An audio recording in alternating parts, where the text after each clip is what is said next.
There are 42 million people in this country that need food stamps on a weekly basis. And we're saying people deliberately instead of Americans, because most of the people that are on food stamps aren't even from this country.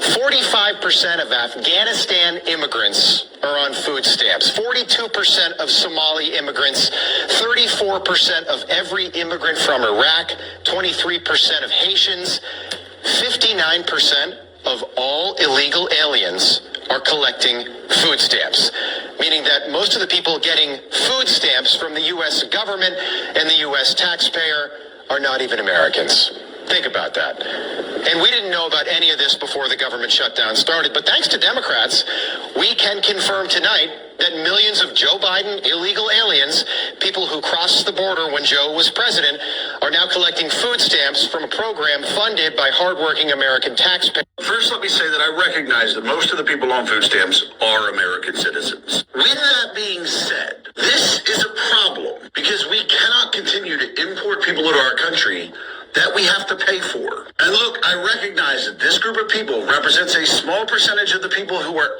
actually on food stamps. But when 45% of a group is on food stamps, maybe they don't belong here, right? Because Afghani immigrants, 45% of them are on food stamps. Somali, 42%. Iraqi, 34. Dominican, 34. Caribbean, Native Americans, Puerto Ricans, Cubans, Black, Arab, Cambodian, Haitian. Like, we can keep going through this whole list. But this is not a viable long-term solution. We can't say, hey, come to America and we'll pay for you. That you can't survive as a nation doing that. And like I said, I'm not going to get drawn into some stupid fucking argument about, oh my God, it's mostly white people on food stamps. Yeah, well, our country is 60% white. So if it wasn't mostly white people on food stamps, that would blow my fucking mind. But we just have to be honest that we have to stop letting people come into this country who just want us to pay for them. This has to be fixed. Well, now that SNAP and EBT ran out, this one's going to blow your mind because migrants in New York City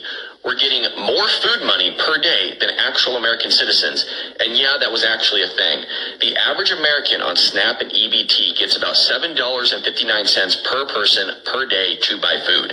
But the city of New York was handing out prepaid food debit cards to recently arrived migrants, many of whom were here without legal status, worth about $12.52 per person per day. That means migrants in New York City shelters were receiving 65% more in daily food benefits than American families, trying to get by in the exact same city. And here's the part nobody talks about. That $12.52 isn't even a federal program. It's not SNAP, it's not EBT, it's paid for by the New York City taxpayers. The city doesn't even give an extra food card for struggling citizens, to seniors on fixed incomes, to homeless veterans sleeping on the same streets.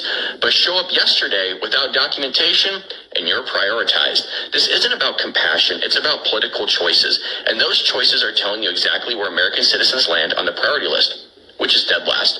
Do you think this is a right move by New York City to give more money to illegal aliens than it is to actual Americans? I am your mayor, Stephen Miner.